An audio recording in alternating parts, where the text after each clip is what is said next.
But the Lord says, those who endure up to the very end will be saved. Endure. Sabihin natin, endure. Are we really enduring a life of Christianity?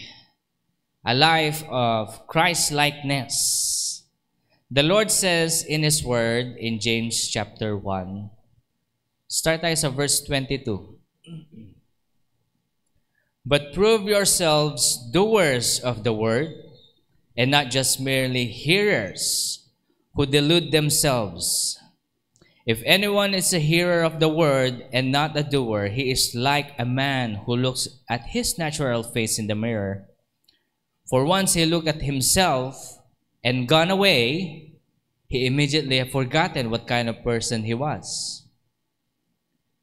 But one who looks intently at the perfect law of liberty, and abides by it, not having become a forgetful hearer, but an effectual doer, this man will be blessed in what he does. Praise the reading of the word of the Lord. Doers of the word, not just hearers. Alam niyo ho bang mas matindi ang kaparusahan sa mga nakarinig na sa salita ng Panginoon, ngunit hindi ito sinusunod? Mas mainam pa ang mga ateista na hindi naniniwala sa Diyos at hindi pa narinig ang katotohanan, tapos ginagawa nila yung kanilang mga kasalanan. At kung ito ay mapapangyari at sa pagdating ng Judgment Day, mas matindi ang kaparusahan ng mga taong nakakaalam sa salita ng Diyos, ngunit hindi naman sinusunod. Kaya mas mainam pang hindi nyo na narinig, tapos, alam niyo yon, hindi nyo naman sinusunod. You see, God wanted us to practice the truth in our lives. It starts in us. Magsisimula ito sa atin at hindi kung sino man. Huwag nating i-expect sa ibang tao, sa mga nakakatanda sa atin. Okay makinig sa mga nakakatanda sa atin. Huwag niyong i-expect whether if sa age or sabihin na natin sa age ninyo sa pagiging Kristiyano, hindi natin ito i-aasa sa iba, kundi dapat magsisimula tayo sa ating sarili. How much are we doing the word of the Lord? Is it all action? Is it what we can do? No, it's all about submission. Submission to the word more than your emotion, more than what you feel, more than the situation, more than anything else, more than your pride. That's why sinasabi nga ng Panginoon sa atin, kapag may gumawa ng masama sa inyo, ba't hindi na lang hayaan? Kasi minsan, Pastor, kasi pag hindi natin papalagan, aabusuin tayo. Sometimes the Lord asks us to just let it go and keep your peace. We rather go into argument more than stay in peace. Maalala ko na nag-aaral ako sa Maynila. Siyempre, tatawid ako sa sa Maynila, di ba? Mahirap. Kanya-kanyang pedestrian doon Kahit na may pedestrian, wala nang So, alam niyo yun, habang tumatawid ako sa pedestrian, merong bilis sasakyan, tapos gumanon po siya. Tapos binad finger niya ako. Sabi ko, pedestrian. I don't care. Binuksan niya pa yung yung kanyang, ay hindi na pala ganun, ganun na. Chut. Pinindi ko I don't care. Ano siya? Is a foreigner. I did not lose my peace. Sabi ko sa kanya, magsisigaw ka dyan. Bahala ka. Pero, a normal human being will argue. Pedestrian to I have the rights. Let me ask you a question. What difference has being a Christian made in your life? Ano na ngayon ang naging pagkakaiba ng pagiging Kristiyano mo ngayon compare sa hindi ka Kristiyano? To all Christians, what difference has it made in your life? If your life has not been transformed, then everything that we preach, everything that we tell people about the Bible, has been a pure theory and another ideology that is coming into play. Kapag sinasabihan natin ang mga anak natin regarding the word of the Lord, but if we ourselves are not doing it, then that's just a pure theory. Ito yung sinasabi ni James in the word of the Lord. Be doers of the word, not just hearers. Practice it yourself, because if you won't, then there will be a lot of disasters in life. What difference has Christianity made? Let's start with this. In your moral life. When we talk about moral life, in the way you, sabihin na natin yung moralidad ng isang tao. Kapag pag-uusapan natin ito, ang moralidad ng mundo is something like this. Ang tunay na lalaki, ito hindi ito sa Bible ito yung morality ng mundo. Ang tunay na lalaki, dapat madaming girlfriend, madami siyang naging girlfriend. Ang tunay na lalaki, ito dapat ang ginagawa niya, madami kang nabahay. This is what the world is teaching us. But when you became a believer, a Christian, that has been changed. Or are we still giving up ourselves to the norms of this world?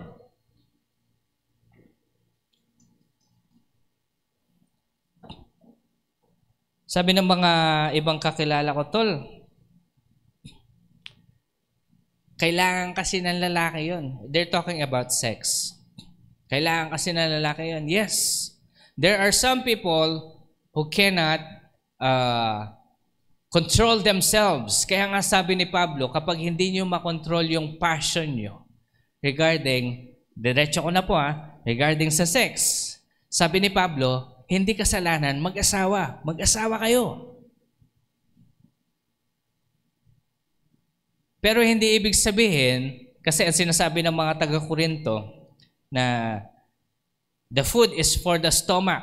It's just like they're saying na our sex organs are for sex. Then use it. Parang yun yung sinasabi nila kay Pablo na dapat ganon.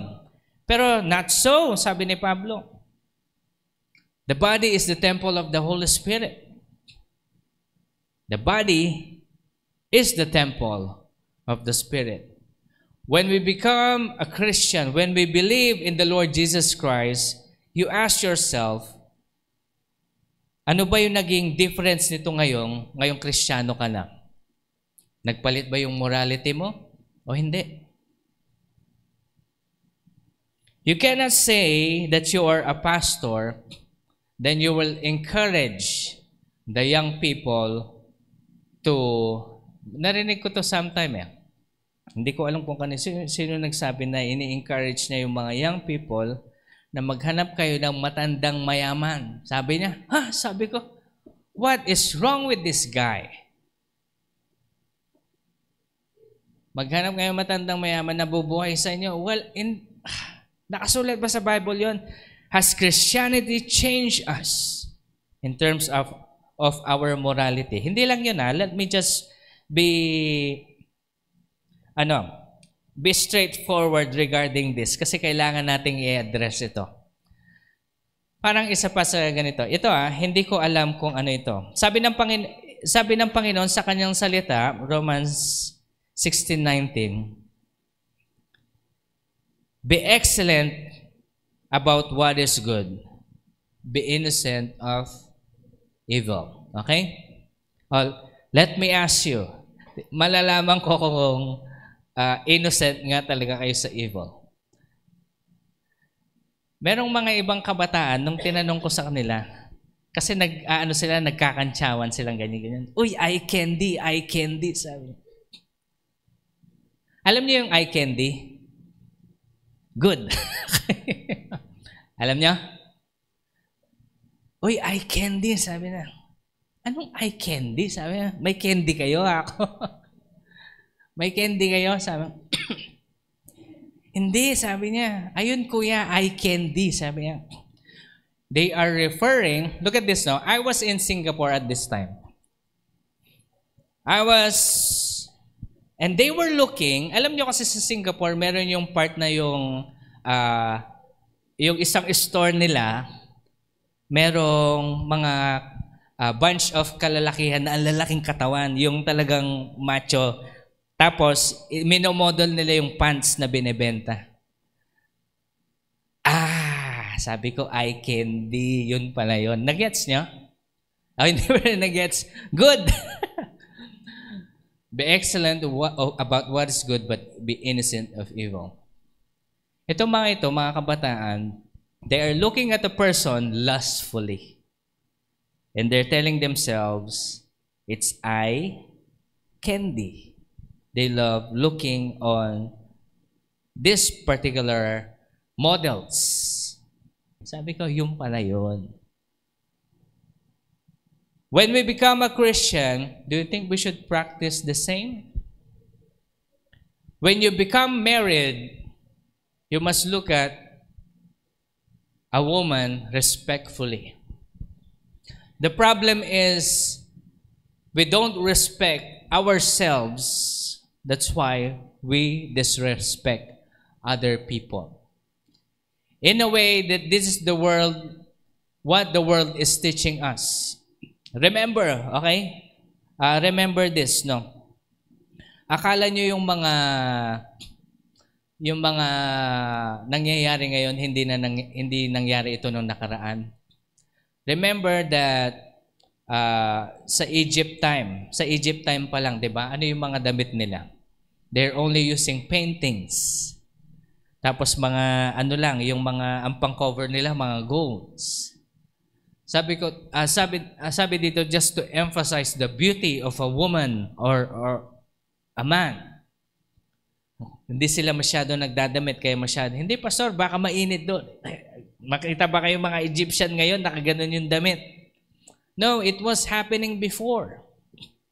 Hindi lang sa mga Egyptians but back in the Roman times. And it's already happening right now because the same evil spirit that's working back then is still working right now. Pero, ginagawa lang nila ngayon in modern times. Bakit ba natin ito pinag-uusapan, Pastor? Because you, as a believer, should not participate. You, as a believer, should not participate. Sabihin na lang natin na kapag walang nakakakita sa iyo and you are scrolling with these kinds of things that you see in your social media. Alam niyo po, hindi ako magso-social media pag hindi ito kaugnay sa trabaho ko. Hindi ako mag-i-scroll kapag hindi ito konektado sa trabaho ko. But see, this is what the world has been dealing or has been giving us. And as Christians, sabi nga ng katanungan natin nung umpisa, what difference does Christianity made in your life in terms of your morality? Are you still living the truth? Or are we still compromising? Kasi wala naman nakakita. Remember, be doers, sabi ni James. Doers of the word, not just hearers, who delude themselves. For if anyone who is a hearer of the word and not a doer, sabi ni James, ni Santiago, na parang tumingin ka sa salamin, nakita mo yung sarili mo, at pag alis mo sa salamin, nakalimutan mo yung mukha mo. Pwede ba yon?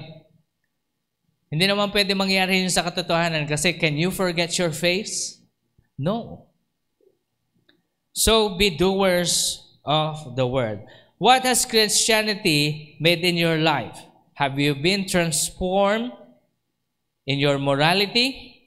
O sabihin na natin in next part. Have you been transformed in the way you handle temptation? Remember that this is also a part, handling our temptation and how we deal with things.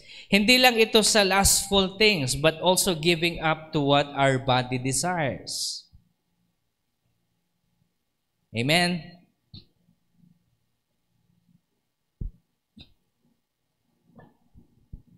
Parang nung minsan, lahat kami inuubot sinisipon sa bahay. Tapos bumili sila ng ice cream. Paano ka gagaling? Alam nyo, kaya ako nga sinet up yung sa bahay kasi meron kami yung dispenser, yung malamig sa mainit. Sinet up ko yung neutral. Yung walang init at lamig. Sabi ko sa sarili ko, because I will discipline myself for the next coming days, hindi ako iinom ng malamig. Kasi gusto kong gumaling. Okay? Kasi pag hindi ako gumaling, look at this. This is my power, voice.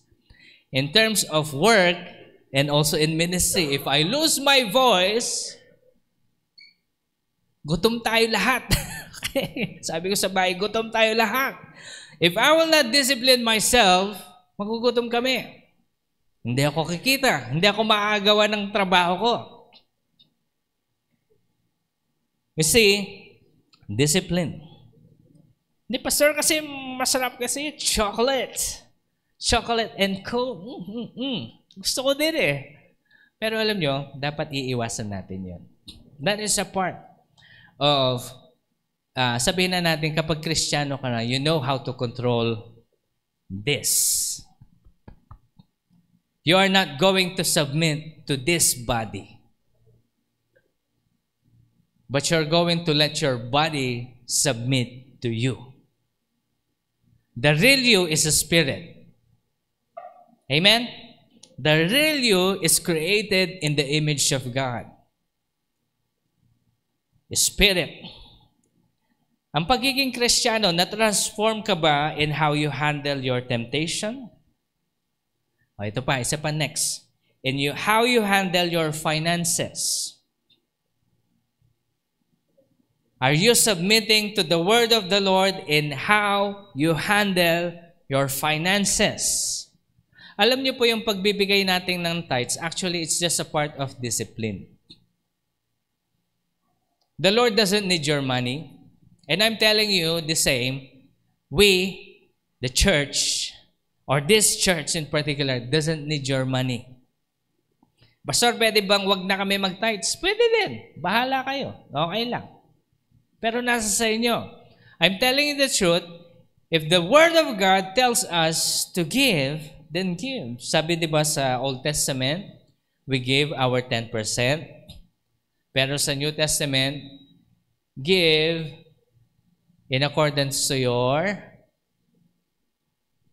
ano yan, yung buong puso ka magbibigay. Kung ang nasa buong puso mo ay ibigay lang yung 5%, then ibigay mo. Kung nasa puso mo, ibigay mo yung 20%, then ibigay mo. Pero sa tuwing magbibigay ka ng malaki masyado, huwag mo nang itatanong, Pastor, saan nyo gagamitin? O sasabihin ko sa inyo kung saan natin gagamitin. Gagamitin natin kasi yung aircon natin may bayad dyan. Okay? Hindi libre ang kuryente. Pastor, isang Sunday lang naman tayo. Exactly. Pero yung inuupuan nyo, itong sanctuary natin, nililinisan yan. Nag-upgrade din tayo ng audio, ka-upgrade lang natin. Okay? Okay? Diyan pumupunta lahat.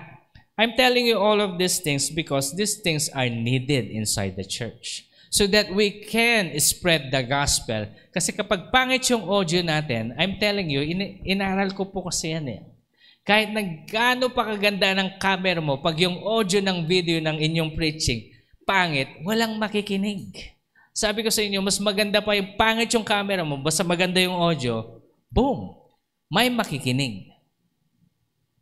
And that's what I realize. Alam nyo, sa YouTube, madami akong discrimination na natanggap dyan. Ang pangit ng mic mo, huwag ka na mag-content. Ayan. Pangit pa ng boses mo. Pero look at this. I did not take that as negative. Iiyak pa ako. No, I took that as a correction. Tapos pinakinggan ko nga, ang pangit nga. Ang pangit nga. Dapat ayusin natin. So, how did it change you? Yung Christianity, the word of the Lord, how did it change you in terms of your finances? How do you handle it? First, we learn how to give our tithes and offering. We learn how to give to the poor. We learn how to donate. I'm not just telling you, ulit-ulitin ko po, hindi lang dito sa simbahan na to, pero pag nakikita kayo ng mahirap at nang humihingi ng tulong, ang sabi ng Panginoon, tulungan natin. Amen po ba? Ito yung kailangan natin gawin. At siguro, sabi nga ng ibang, habang nanonood ako ng mga ibang church, kasi nakikita ko yung, inaaral ko kasi itong mga to, yung mga lights, yung mga audio, yung mixing, yung ginagawa nila sa church. Nakikita ko, Lord, ang ganda naman ng sanctuary nila, Lord. Nainggit ako. Pero you know what? I'm really happy seeing all of these things. Hindi ako naiinggit out of, sana, alam niyo yun, kasi kung ano yung binigay sa atin ng Panginoon ngayon, ito lang yung pinagkakatiwala niya sa atin. Kasi, unless someone knows how to operate it, God will not give it. Amen? Halimbawa, nobody knows how to operate a piano. Hindi kayo bibigyan ni Lord ng piano. Eh Lord, paano matututo kapag walang piano? Kaya mag-aral ka. Sometimes, sabi ko nga dito sa mga musicians, yung ini-invest na, halimbawa, sa sarili niyong gamit, mag-invest kayo sa sarili niyong gamit, it's a part of the ministry. You invest in your things, guitar strings, sticks sa drummer, at yun sa mga audio, para alam niyo yun, this is going to develop you. How you handle what God has given you. Hindi lang naman ito sa regarding sa pere. Regarding din ito sa mga bagay-bagay na natanggap natin. How are you taking care of what God has given you? Do you have a house? Lahat ng may bahay, magsabi ng, oh, may bahay kayo. Akala ko, homeless kayo. Kamusta naman ang inyong bahay? Malinis ba o madumi? Kalat-kalat ba o malinis? Bilang isang Kristiyano, sabi ng Panginoon, pinagkatiwala niya sa iyo yan. Tapos hihingi ka kay Lord na, Lord, sana bigyan niyo po kami ng 3-story building. Eh yung isang kwarto mo, hindi mo man lang mawalisan. Come on, be doers of the word. Not just hearers. Doers in the sense, God has entrusted you something, take care of it. Amen? Palagi ko po sinasabi sa inyo, yung pangit na bahay ninyo, pangit yan dahil sa inyo. Huwag kayong ma-offend. Madumi yan dahil sa inyo. Pero pwede nyong linisan. Pwede nyong ayusin at pagandahin. At pag nakita ng Panginoon, naging consistent kayo sa pag-aayos na kung anong meron kayo, doon niya kayo i-bless ng mas malaki. Amen? That's how God works. God entrusts us with something that we can take care. Okay? So what difference has Christianity made in your finances? Next is how you treat others. Paano mo trinatato ang ibang tao? Alam ko po hindi lahat ng tao ay pare-pares ang ugali. May mga mabait, may mga sobrang bait, at may mga tinamaan na magaling. So itong mga ito, ibig sabihin, how you treat them. Always remember, people of God, kapag binabastos kayo ng isang tao, ang lagi niyo pong iisipan at lalagay natin sa ating isipan, hindi ligtas itong taong to. Kailangan niya si Jesus. Nakwento ko na sa inyo one time, meron ako nakitang isang video na nagbibigay siya ng mga bulaklak sa mga matatandang babae sa Europe. Yung mga lola na, yung mga ganun na. Minsan binigyan niya ng isang bulaklak, bouquet. Binigyan niya yung matanda ng isang bouquet ng bulaklak. Pagkatapos, ang mangyari nito, yung matanda, sabi niya, pinagmumura niya yung lalaki, bakit mo ako binibigyan ng gano'n? Basta pinagmumura, pinaano niya. Tapos sabi sa comment, pag ako yan, iniwanan ko na. Pag ako yan, minura ko rin pabalik, sabi nila. Pero itong lalaki, he was very patient. He was very patient to this old woman. Kasi ang lagi niyang iniisip na these kinds of people are just bothered. At the end of the conversation nila, napa-smile na yung matanda. There's always good things that could happen.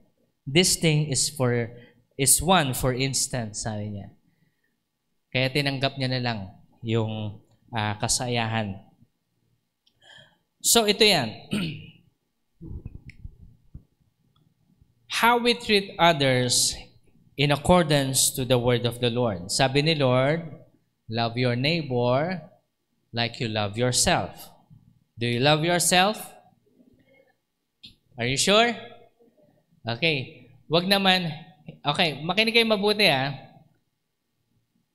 Equally, love yourself and love your neighbor. Wag po tayo magpakamartir na ibibigay natin lahat sa neighbor. Are you getting this? Ibigay nyo lang yung kaya nyong itulong. Amen. Huwag niyong isa-sacrifice kung ano yung meron kayo kasi ito naman yung gusto ni Lord. No!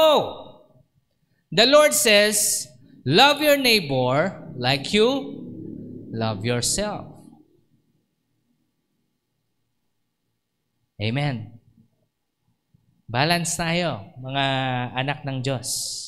Balance po tayo, hindi tayo yung sobra-sobra sa lahat. Hindi ba, Pastor, maganda yon? Magandang tingnan. Pero hindi siya biblical. Nagets ninyo? Kaya ito po yung dapat nating i-practice. Okay? So what difference has Christianity made in your moral life? In the way you handle your temptation? In the way you handle your finances? In the way you treat others? O sabihin na natin ito, karugtong nito sa mga husband and wife, how you treat your spouse? Your husband, your wife? Is it in accordance to the will of the Lord? O hindi pa rin kayo, gano'n naman palagi. Walang katapusang, sabi nga ng mga mag-asawa, walang katapusang, adjustment. Yes, walang katapusan, but you see, husband and wife, this is what the Lord has been telling us to do. Wife, submit to your husband. Husband, love your wife. Okay? Your body does not belong to anybody else. Kung sa bagay ito, ang lalaki, siya ang may-ari ng katawan ng kanyang asawang babae. Ang asawang babae, siya ang may-ari ng katawan ng asawa niyang lalaki.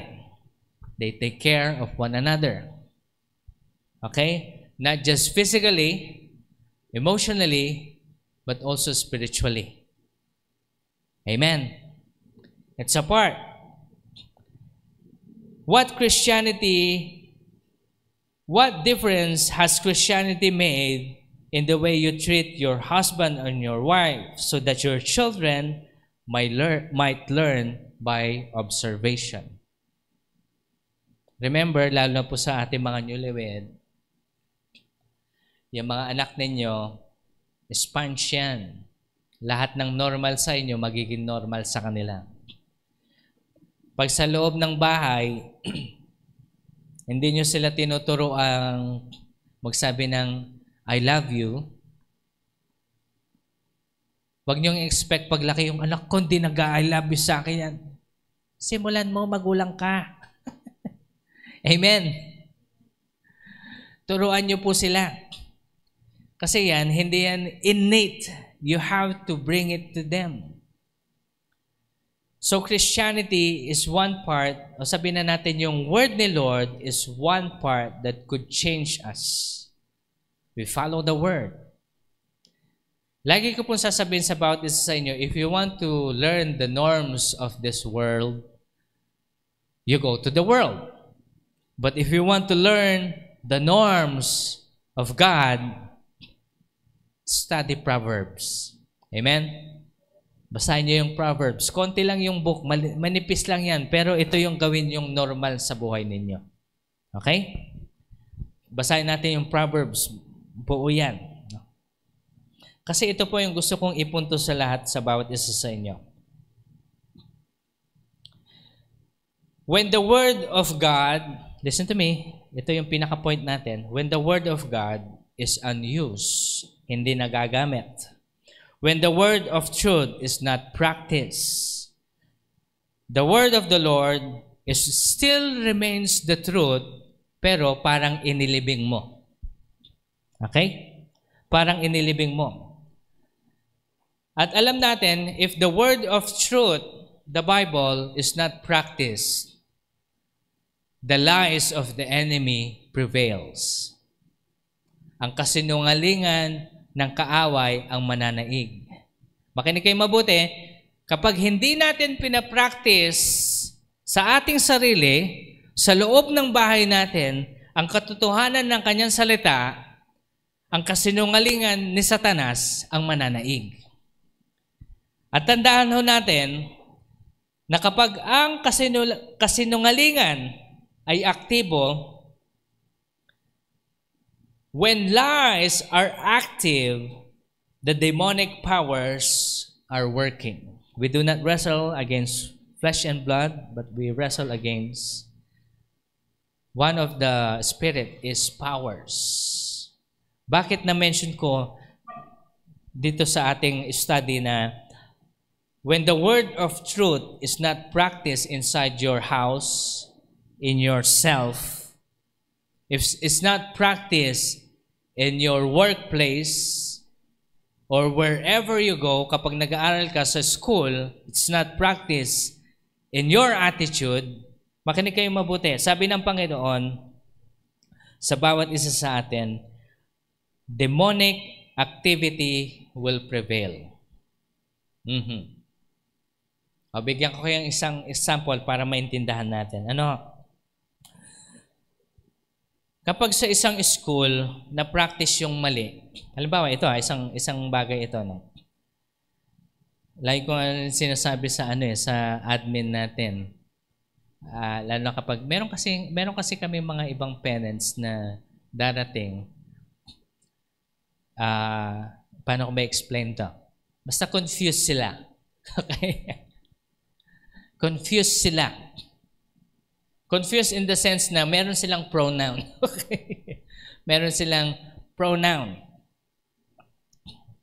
At hindi mo alam kung ano bang itatawag ko dito, sabi sa akin ni Ate Roda na minsan. Ano bang tatawag ko dito, sir o ma'am? Kasi mukha siyang ma'am na sir na hindi mo alam. Okay? Pwede gawin, ako confused. Sabi ko sa kanila, practice the word of truth. Kapag lalaki siya, tawagin niyo pong, sir.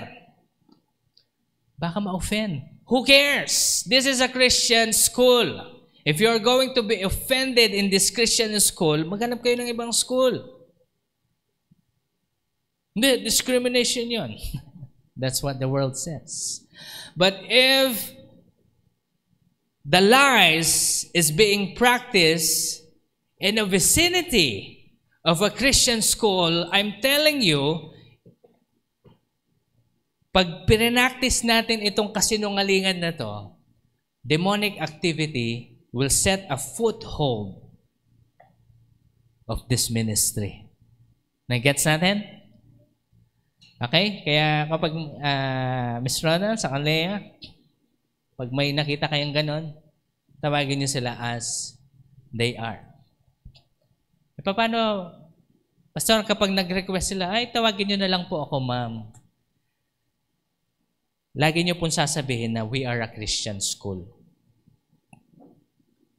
Hindi po tayo magbibigay ng confusions. Alam ko ma-offend sila. I-ready niyo na yung sarili niyo kasi alam ba si Ms. Roda Saxilia, i-ready niyo na yung sarili niyo kasi they will get offended. But it's better to offend somebody than to practice demonic activity of lies. Amen? Nagtataka tayo, bakit nangyayari itong mga situations sa atin? Because sometimes, nai-ignore natin itong mga things na ito. Okay, not just in the school part, but also in your house. Amen? Sa loob ng bahay. Hindi lang naman ito about sa, isa lang yun isa lang sa mga lies na yun O ito yung mga common na nangyayari sa loob ng isang household. Nanay, tatay, at anak. Si tatay, may bawal siyang inumin. Pero inutusan niya si anak, bili ka ng Red Horse. Tay, sabi ni nanay, bawal ka ba? Huwag mo lang sabihin sa nanay mo. Lies has been practiced. And when lies is being practiced inside a household, I'm telling you the truth, demons hears it. Naging active yung kasinungalingan. Pasok tayo. Pasok! Tapos magtataka tayo, bakit may away sa loob ng bahay? Bakit may mga arguments? Bakit may hiwalayan? It's because lies are being practiced. O ito ngayon, gusto kong ano nyo, kayo ang wag nyo nang sasabihin sa atin, no? Isipin nyo na lang sa isipan ninyo. Ano yung sa palagay nyo yung mga kasinungalingan na napapractice sa loob ng bahay ninyo? Okay, wag kayo magsimula sa ibang tao, magsimula kayo sa sarili ninyo, okay?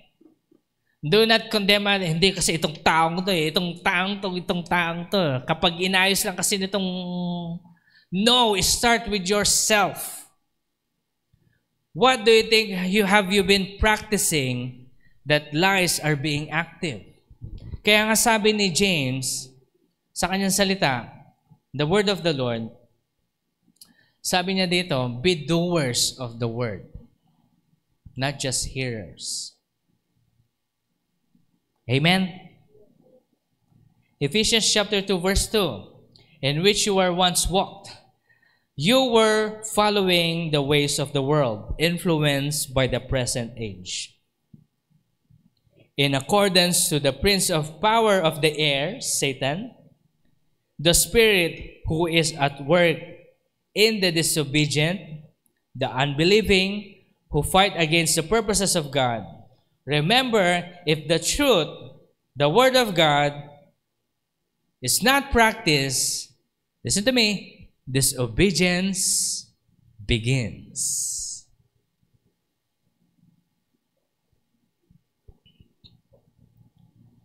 Halimbawa, isa kang teacher. Tapos nagtataka kayo mga estudyante, hindi mo napapasunod. Walang respeto sa'yo. Ngayon, kahit na anong correct mo sa kanila, hindi sila makikinig. Kasi ikaw mismo, hindi mo pinapractice ang word of truth. Amen? If you want respect, people will start respecting you if you practice the word of God. Nakikita niyo po kung saan ako papunta dito? Nakikita niyo po kung saan nanggagaling yung disobedience ng isang household? Bakit may mga anak na nagiging pasaway? Because we let lies prevail inside our house. And if I'm telling you this word, the truth or the word of God always produces obedience. Kaya pag sa loob ng bahay natin, pinapractice natin yung katotohanan, then mapapangyari ito. Magkakaroon ng obedience sa loob ng bahay. Pero kapag halimbawa, Ang anak mo, diba, may anak kayo, nagdala siya ng, inuwi niya yung kanyang girlfriend, dito na daw titira. Ikaw bilang magulang, anong gagawin mo as correction? Lumabas kayo dito. We don't want to contaminate this. Hindi, pero paano yung bata? Kawawa naman yung baby nila. Let them learn. I'm telling you. Let them learn. If we continue to let these things be normal, hindi natin maipapractice yung katotohanan sa loob ng bahay natin, then we're asking for a blessing? No, blessing will not come inside your house. Hindi mapapangyari ito. Pastor, paano pag hindi talaga sila nakikinig? Kaya sabi ko po sa inyo, ito yung mga panahon na bilang magulang, dito tayo luluhod at mananalangin. Dito tayo luluhod at ipagpipray. Kasi imagine niyo na lang yung sarili niyo, kung kayo binago ni Lord, kaya niya rin baguhin yung mga anak niyo. Amen? Maalala ko nung, itong minsan, si Pastor John, sa si Pong nag-away.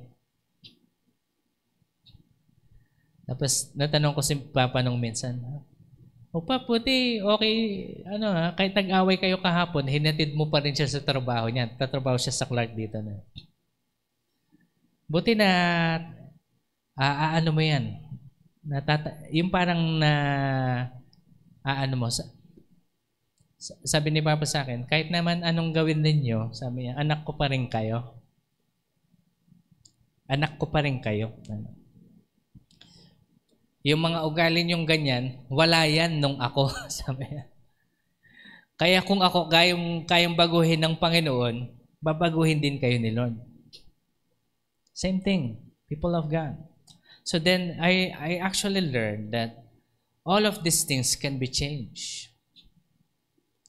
If God can change me, tell that to yourself. God can also change these little children of yours. O ibang ibang situation naman, paano kapag anak ka, tapos yung magulang mo naman. If God can change you, ipanalangin mo pa rin yung magulang mo. Dahil na kapag hindi sila Kristiyano. And you see, continue, listen to me, to practice the word of truth kahit walang nakatingin. And I'm telling you, the obedience of the word of truth will manifest around you and you will be blessed. Amen? Basahin natin ulit. James chapter 1, verse 25 tayo. But the one who looks intently in the perfect law, the law of liberty, we're talking about the gospel, okay? But the one who looks intently into the perfect law, the law of liberty, and abides by it, not having become forgetful hearer, but effectual doer. This man will be blessed in what he does. Question, do you want to be blessed? Do you want your household to be blessed? Then, be a doer of the word. Forgive those who sins against you. Sabi ko po sa inyo, we are a body of Christ. Kapag nag-away ang ngipin at ang dila, nakagat ni ngipin si dila, anong mangyayari? Lalayas ba si dila?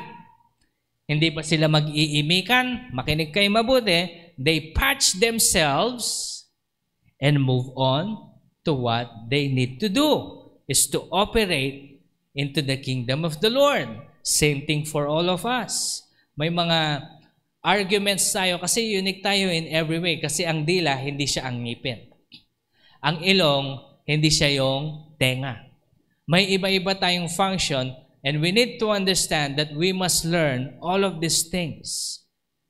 Our function, not only our function, but the unity of work. Because first of all, we are created as one body. The body of Christ. and if you will not function as a part of the body of Christ, then what are you living here for? Bakit nandito pa tayo sa mundong ito? Kaya nga po, isasuggest ko sa bawat isa sa atin, you want to be blessed, you want healing, you want prosperity, you want God to increase you and promote you, practice the Word. Okay? Huwag mong i-implement sa bahay, i-implement mo muna sa sarili mo. Amen? Hindi natin sasabihin, itong mga ito kasi mga pasaway, simulan natin sa sarili natin. If the Lord says be patient, then be patient. In order for us to check ourselves, remember, if the Spirit lives in us, the fruits will be manifesting. Ano yung fruits of the Spirit? Love, joy, peace. Love, madaling umibig. Joy, are you happy? The Lord is saying, count it all joy. Be glad. Pastor, may mga situations, alam ko. But the Lord is simply telling us to just rejoice over these matters because this will keep us closer to the Lord. Peace. Do you have your peace? O kapag may nakagitgitan ka sa daan, mag-aaway ba kayo? Si Brother Randy, matindi ang kanyang patience, no? Sa mga kagitgitan. Naalala ko nung pumunta kami sa Maynila. Pastor, mukhang mayayari tayo dito. Hinarang tayo. Nakiusap kami. Ganun. Alam mo mga ganun, minsan mawawala ka ng pasensya. Pag ako ganun, nawawala akong pasensya kaya ako nagdadrive. Okay? Hindi ko talaga kuling. Alam niyo yun? As such, things such as this, no. At hindi lang yun. Peace, patience. Are we kind? Are we good? Are we gentle? Yung gentleness na yan, makikita yan sa reflection ng mga anak ninyo, sa mga bata. Are you gentle over them? Hindi naman yung sobrang gentle ninyo, hindi na kayo nire-respeto. Andun pa rin yung gentleness at the same time, respect. Okay? Kasi yung mga parents ngayon, puro gentle. Kaya pag yung bata, bili mo ako dyan, bili mo ako dyan. Gentle hands, pak! Anong gentle hands? Kami nun, kapag nagganon kami, wapak! Reset. Okay. Reset na. Okay. Okay na. Diba? Pero may mga bata talagang hindi nadadaan sa reset eh. Kaya yung reset nila, dalawa eh. Meron pa sa bahay pag uwi. Alam niyo yun? Ganyan. Pero kasi yung mga parents ngayon, actually yung generation parents na katulad ko, no? Hindi ako, no? Yung kabatch ko, sila yung mga gentle parents. Gentle hands, sabihin mo na maayos, mga ganun. Meron daw yung minsan, nandun sila sa playground. Tapos yung anak niya, sinipa yung bata. Pag ikaw yung nanay nung nanipa, ano yung gagawin mo? Sasabihin mo yung, bakit mo sinipa? Papaluin mo siya kasi alam mo, mali. Diba? As Filipinos, ano yung ginawa ng Amerikano? Anak, what bothers you? What is wrong? Okay, what's wrong with this world? Okay, listen to me. Let's practice the truth. Ano yung truth regarding how we should take care of our children? Sabi sa Bible, spare the rod, spoil the child. If you spare the pamalo, magiging spoil yan. Spoiled. Okay?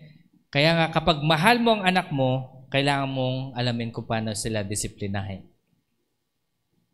Amen. Pero pastor, meron talaga yung mga bata na kahit napalo mo na, wala pa rin nangyayari. Paluin mo pa rin. Alam niyo yung mga tipong, pag ako, anak, habang pinapalo, hindi ko papaluin ang anak ko. Sobrang napalo. Nasubukan niya yan, di ba? Tapos ginaganon ka na yung lola niya, oh, tana. Tama na yan. Ayan. Alam natin lahat ng pakiramdam kasi napalo tayo. Kasi alam natin na this actually disciplines us. Remember, if the word of truth is practiced, the blessing is there. Amen. Kaya ito po, i-remind ko na lang po ang bawat isa sa ito as we end here.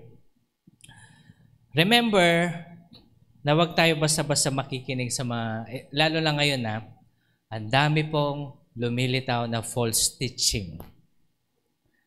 Sa TikTok, sa Reels, sa YouTube, ang dami nilang prophets ngayon, I'm telling you. May kanya-kanya silang prophecy. May kanya-kanya silang revelation. Pastor, paano mo nalaman na hindi totoo ito? Kasi hindi biblical. Walang connection sa word ni Lord. Parang yung nag-prophesy na darating daw si Jesus noong October 4. October 4 ba? 7. Kamusta naman?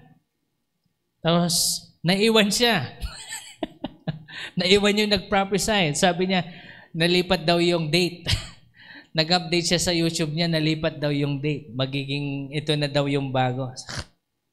Sabi ko, people of God, be careful on what you listen. Okay? Be careful, be discernful. And you cannot discern unless you know the truth of the Word. Kaya ang isasuggest ko sa bawat isa, okay, physical Bible, okay? I'm telling you, physical Bible, wag nyo nang tatanungin si AI. Kasi one time, I was studying, tapos medyo nahirapan ako. Nasaan kasi yung word na ngayon? Tinanap ko sa AI. Nasaan kasi yung word na ganito? Alam nyo, sa ilalim, halimbawa, bibigay niya yung word, magsasuggest siya sa ilalim na unbiblical. Little by little, transition na ngayon yung AI na corrupting the word. Be careful. Pastor, hindi ba natin pwedeng gamitin yung AI para mag-study ng word? Yung development ng AI ngayon, nagiging corrupt na. Okay? Kaya I'm suggesting to each one of you, rely on the Holy Spirit. Kasi AI is taking over the role of the Holy Spirit. Samantalang dati, nung hindi pa uso yung kahit yung Google, ano ba ito? Google search. Alam nyo, nasaan kami? Nasa library. Saan kasi yung word yun? Lexical, yung mga ini-study namin yan one by one. And alam nyo, mas matindi yung revelation noon kaysa yung ngayon. Kasi ngayon parang nagmamadali yung mga tao. Yes, may mga natututo dahil sa AI, but you see, simula lang ito. And I heard from the Lord, ito yung gagawin niya ito yung gagawin ng AI in the next coming days. That people will depend so much on AI in everything. Na kapag nag-search tayo, hindi sabi ni AI, yung sabi ni AI, ito yung ganito. Alam niyo ba, ibang church sa Europe, Christian church siya, ang pastor nila is AI. Hindi ako nagbibiro. Dangerous. Tapos, tinignan ko yung yung teaching ng AI, tama naman. Tama. Pero the fact that you have placed AI, there's something wrong. Kasi ito ang mangyayari niyan. Una, okay siya. Normal. Pero eventually, magpapatch siya ng mga kasinungalingan. Pansinin niyo mabuti, kapag nag-search kayo ng Bible verse sa neutral na AI, neutral, ibig sabihin hindi nakatugtong sa account niyo. Nagpa-search kayo, tapos sasabihin niya yung verse, sasabihin mo sa kanya, can you explain this in accordance to Christian perspective? I-explain niya yung Christian perspective. But, sabi niya sa dulo, but in my view or in others' view, in other research, this is sasabihin niya yung kasinungalingan.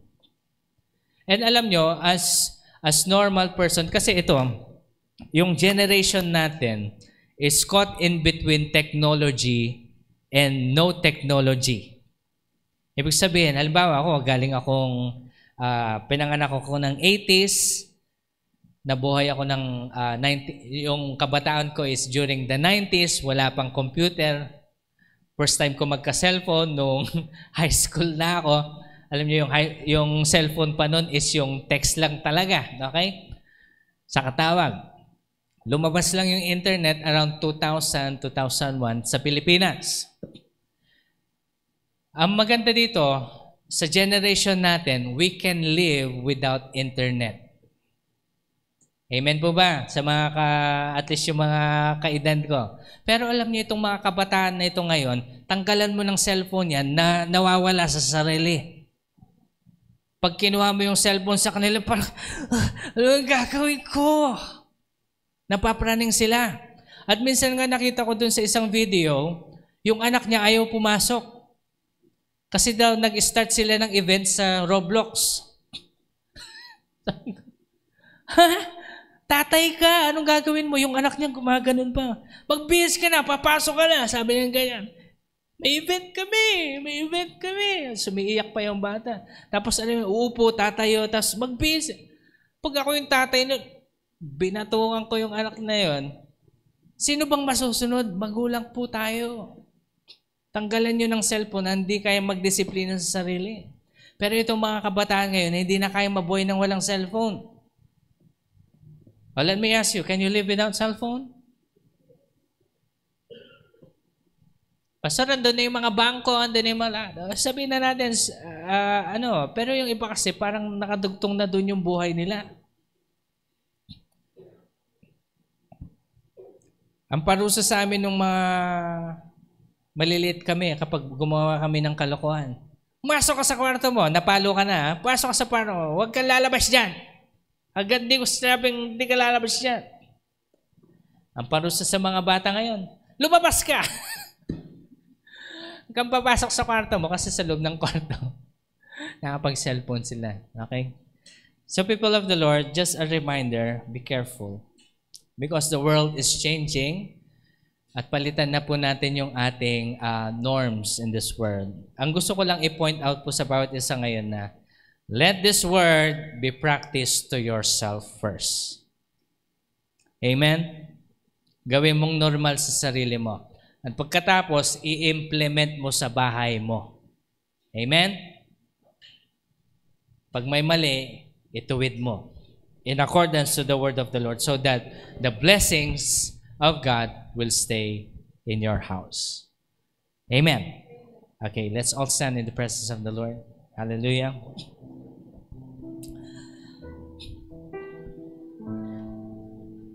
Thank you, Jesus. Father, we bless your name, O Lord God. Dalangin po namin, Panginoon, kami inyong tulungan na magampanan ito at i-practice sa amin sarili, Panginoon, na hindi namin makalimutan ang lahat ng inyong pangako. Pagpalain niyo po kami, Panginoon, ng inyong katuwiran as we continue to do all of your words, O God. Holy Spirit, we pray, lead us to the direction where God is leading us. And we pray, Lord, that let righteousness prevail in our lives and in our house. Marami pong salamat sa iyong biyaya. We thank you, we love you. In Jesus' name we pray. Amen and amen. God bless you all po. Magandang umaga po sa bawat isa.